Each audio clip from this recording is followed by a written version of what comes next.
Hello అండి, multigrain బ్రెడ్తో pizza ఇలా చేసుకుందాం. దానికి కావాల్సినవి ముందుగా కట్ చేసి పెట్టానండి.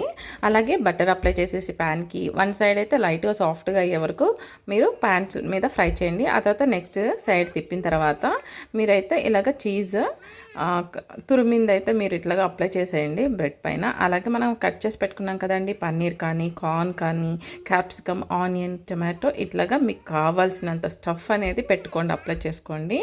ఇలాగా అప్లై చేసిన తర్వాత మీరు ఒక మూత లిడ్ అనేది పెట్టేసేయండి. లిడ్ పెట్టేయడం వల్ల అది కొంచెం కుక్ అవుతుంది అనమాట, సాఫ్ట్ అయితే అన్నీ కూడా తినేటప్పుడు బాగుంటుంది.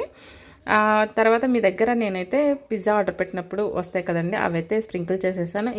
ఇవి అవైలబుల్గా లేనప్పుడు పెప్పర్ ఉంటుంది కదండి, బ్లాక్ పెప్పర్, సాల్ట్ రెండు మిక్స్ చేసేసి లైట్గా స్ప్రింకిల్ చేయండి. టేస్ట్ అయితే చాలా బాగుంటుంది. మీరు కూడా ట్రై చేయండి, కామెంట్ చేయండి. అలాగే మా ఛానల్ని సబ్స్క్రైబ్ చేయండి.